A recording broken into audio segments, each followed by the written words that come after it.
আসসালামু আলাইকুম। প্রিয় দর্শক, প্রধানমন্ত্রী তারেক রহমান উনি কি খুব শিগগিরই ভারত সফরে যাচ্ছেন? এই সময় কি ওনার ভারত সফরে যাওয়ার কোনো উদ্যোগ অথবা কোনো সম্ভাবনা দেখা দিয়েছে? এই প্রশ্নটা ইতিমধ্যে উচ্চারিত হচ্ছে। কেন হচ্ছে সে আলোচনায় আসছি। তার আগে বরং বলিনি যে গতকালকে দেখলাম যে এনসিপির প্রধান মিস্টার নাহিদ ইসলাম একটা কথা বলেছেন। উনি ইনকলাব মঞ্চের একটা অনুষ্ঠানে ছিলেন। সেখানে উনি বলেছেন যে শেখ হাসিনার প্রত্যর্পণ কিভাবে হবে, ভারতের সঙ্গে বাংলাদেশের সম্পর্ক কিভাবে নতুনভাবে নিরূপিত হবে, এসব বিষয় ঠিক না হওয়া পর্যন্ত প্রধানমন্ত্রী তারেক রহমান ভারত যেতে পারবেন না। মানে প্রধানমন্ত্রী তারেক রহমান ভারত যেতে কবে পারবেন কবে পারবেন না এ বিষয়ে সিদ্ধান্ত দিচ্ছেন নাহিদ ইসলাম। আপনি হয়তো বলবেন যে ঠিক আছে, এই বিরোধী দলের একজন নেতা হিসাবে উনি এ ধরনের শর্ত দিতেই পারেন, এ ধরনের দাবি করতেই পারেন। হ্যাঁ পারেন, করতেই পারেন। কিন্তু আমার প্রশ্নটা হলো, এই দাবিটা কি যৌক্তিক কিনা? প্রধানমন্ত্রী তারেক রহমান ভারত যেতে পারবেন কি পারবেন না, এটা কি নির্ভর করবে যে শেখ হাসিনার আমাদের এখানে প্রত্যাবর্তন হবে নাকি প্রত্যার্পণ হবে? এটা কিন্তু একটা জরুরি প্রশ্ন, যে শেখ হাসিনা কি তার কি প্রত্যর্পণ হবে নাকি প্রত্যাবর্তন হবে। মানে উনি কি নিজে নিজেই ফিরে আসবেন নাকি ওনাকে ভারত ফিরিয়ে দেবে? এই আলোচনাটা কিন্তু এর আগেও উঠেছে, আগামীতে উঠবে। আমি আশা করছি আগামী কয়েকদিনের মধ্যে এটা নিয়ে আমি একটা ডিটেল কন্টেন্ট করব। কিন্তু এটা কি শর্ত হিসেবে থাকতে পারে? ধরা যাক ভারত প্রত্যর্পণ করলো না, মানে ভারতের দায়িত্ব হলো প্রত্যর্পণ করা, ভারত প্রত্যর্পণ করলো না। আমাদের সঙ্গে ভারতের একটা প্রত্যর্পণ চুক্তি কিন্তু আছে। সেই চুক্তিতে যে সমস্ত শর্ত আছে সেই শর্তের আলোকেই ভারত কিন্তু প্রত্যর্পণ নাও করতে পারে। ওই শর্তের মধ্যে অনেক কিছু আছে, ডিটেলে আমি আরেকদিন বলবো। ওই শর্তগুলি যারা জানেন তারা জানবেন যে এখানে ভারত ওই শর্তের মধ্যে যে শর্ত আছে তার কারণেই বলতে পারে যে অমুক কারণেই আমি ওনাকে প্রত্যর্পণ করব না, সেটা মানতে হবে আমাদের। যদি না করে ধরা যাক, তাহলে কি আমাদের সঙ্গে ভারতের সম্পর্কের উন্নতি হবে না? কেন হবে না? একজন ব্যক্তির ফেরা না ফেরা কি আসে যায়, কি আসে যায়?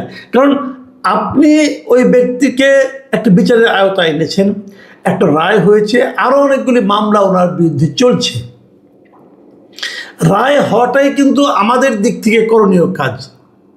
তারপর তাকে আমরা হাতে পেলাম কি পেলাম না সেটা অন্য প্রসঙ্গ।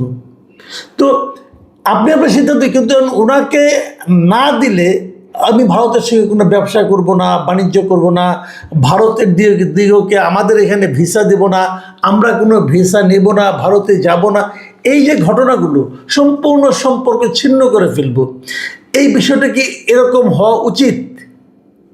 এই প্রশ্নটা নিয়ে আপনি আলোচনা করেন। কিন্তু তার আগে আমি বলি, দেখুন আমরা কিন্তু ভারতের কাছ থেকে প্রতিদিন আদানির কাছ থেকে বিদ্যুৎ আনি। 1600 মেগাওয়াট বিদ্যুৎ প্রতিদিন আমরা ওনাদের কাছ থেকে আনি। এখন এই 1600 মেগাওয়াট বিদ্যুৎ যদি ভারত বলে ঠিক আছে তাহলে তুমি যখন কোনো কিছুই করবে না, আমিও দিব না, আমাদের অবস্থাটা কী দাঁড়াবে ভেবেছেন?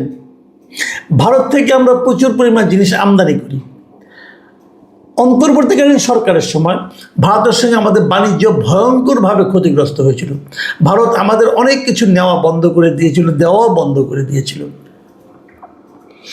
তারপর একটা গণতান্ত্রিক সরকার এসেছে, তারেক রহমান আসার পর ভারত তারেক রহমানকে এর মধ্যে একাধিকবার দাওয়াত করেছে। সবশেষ যে দাওয়াতটা হয়েছে এটা হলো ওখানে যে ব্রিক্স সম্মেলনটা অনুষ্ঠিত হবে আগামী সেপ্টেম্বরের দ্বিতীয় সপ্তাহে, সেই ব্রিক্স সম্মেলনে তারেক রহমানকে দাওয়াত করেছে। এই দাওয়াতটা অবশ্য প্রধানমন্ত্রী তারেক রহমানকে করেনি। আমরা যে তারেক রহমান যে বিমস্টেকের যে সভাপতি মানে চেয়ারম্যান, সেই হিসেবে বিমস্টেকের চেয়ারম্যানকে দাওয়াত করা হয়েছে, যে সেখানে যে তারা পাশে ওই ব্রিক্স সম্মেলনের বাইরে যে উনি মানে নরেন্দ্র মোদী তারেক রহমানের সঙ্গে কথা বলবেন, এরকম সেই বিষয়টা আমাদের দেশ ভালোভাবে নেয়নি। তারা বলেছে তারেক রহমানকে আমন্ত্রণ করতে হলে প্রধানমন্ত্রী হিসেবে আমন্ত্রণ করতে হবে। আমি মনে করি ঠিক আছে এটা, কারণ আমি নিজেও পার্সোনালি মনে করি যে বিমস্টেকের চেয়ারম্যান হিসেবে উনি ওখানে যাবেন কেন, দরকার নেই। যে গেলে খুব লস হয়ে যাবে আমি তা বলছি না, কিন্তু নতুন প্রধানমন্ত্রী একবারও ভারতে যান নাই, কতগুলি বিষয় তো দেখতে হবে, তাই না? নতুন এখন ওনারা বলেছেন ওনারা নাকি আরও আগেই দুবার দাওয়াত করেছেন, ঠিক আছে। এর মধ্যে সর্বশেষ যে তথ্য আমরা পেলাম, ভারতের সংবাদ মাধ্যম এনডিটিভি তারা একটা প্রতিবেদন প্রকাশ করেছে। সেই প্রতিবেদনের শিরোনামের বাংলা যদি আমি করি, সেখানে বলা হয়েছে যে ক্ষমতা গ্রহণের পর প্রথমবারের মতো আগামী সপ্তাহে ভারত সফরে যেতে পারেন বাংলাদেশের প্রধানমন্ত্রী। মানে এই সপ্তাহে, আগামী সপ্তাহে মানে আগামী সপ্তাহে, ধরেন আপনার সেপ্টেম্বরের প্রথম সপ্তাহের আগেই, মানে অগাস্টের শেষ সপ্তাহে তারেক রহমানের ভারতে যেতে পারেন বলে এনডিটিভি একটা সম্ভাবনার কথা উল্লেখ করেছে। এর অর্থটা হচ্ছে এই, আপনারা জানেন যে গত সপ্তাহে কতগুলি ঘটনা ঘটেছিল।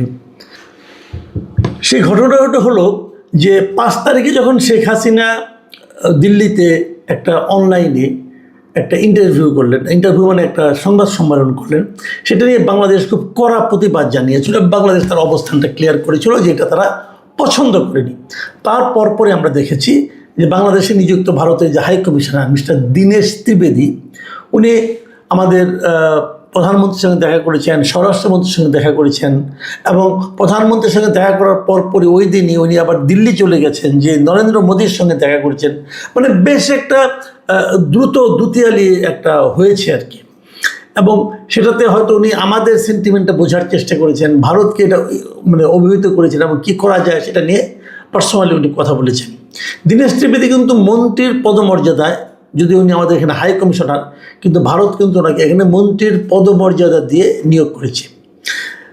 তো ওনার এই কূটনীতিটা আমার মনে হয় কিছুটা কাজে লাগছে, কারণ আমি যতটুকু জেনেছি ভারত বোধহয় 2-1 দিনের মধ্যে প্রধানমন্ত্রী তারেক রহমানকে আনুষ্ঠানিকভাবেই একটা আমন্ত্রণ জানাতে যাচ্ছেন।